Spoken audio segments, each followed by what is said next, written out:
ਆਓ ਨਾ ਕਿਸੇ ਉਸਤਾਦ ਦਾ ਏ ਹੱਥ ਉਸ ਤੇ ਬਸ ਲੇਖਾਂ ਵਿੱਚ ਲਿਖੀ ਅੱਤ ਉਸ ਦੇ ਉਹਦੇ ਬੋਲਾਂ ਦਾ ਖੜਕਾ ਹੱਥ ਯਾਰਾਂ ਵਾਂਗੂ ਨੀ ਮੁੰਡਾ ਪਾਵਰ ਚ ਆਓ ਪਾਵਰ ਚ ਰਹਿੰਦਾ ਸਰਕਾਰਾਂ ਵਾਂਗੂ ਨੀ ਮੁੰਡਾ ਪਾਵਰ ਚ ਉਹ ਪਾਵਰ ਚ ਰਹਿੰਦਾ ਸਰਕਾਰਾਂ ਵਾਂਗੂ ਨੀ ਮੁੰਡਾ ਪਾਵਰ ਚ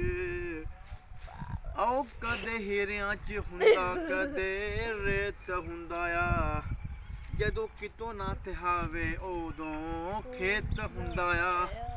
ਬਾਕੀ ਚੱਲੇ ਪਾਸ਼ ਦੇ ਵਿਚਾਰਾਂ ਵਾਂਗੂ ਨੀ ਮੁੰਡਾ ਪਾਵਰ ਚ ਆਓ ਪਾਵਰ ਚ ਰਹਿੰਦਾ ਸਰਕਾਰਾਂ ਵਾਂਗੂ ਨੀ ਮੁੰਡਾ ਪਾਵਰ ਚ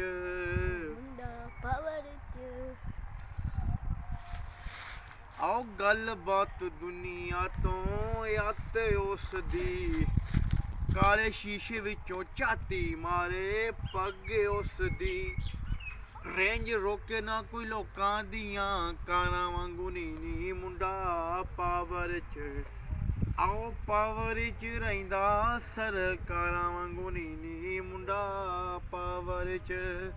ਆਓ ਪਾਵਰ ਚ ਰਹਿੰਦਾ ਸਰਕਾਰਾਂ ਵਾਂਗੂ ਨੀ ਮੁੰਡਾ ਪਾਵਰ ਚ ਥੈਂਕ ਯੂ ਵੈਰੀ ਮਚ।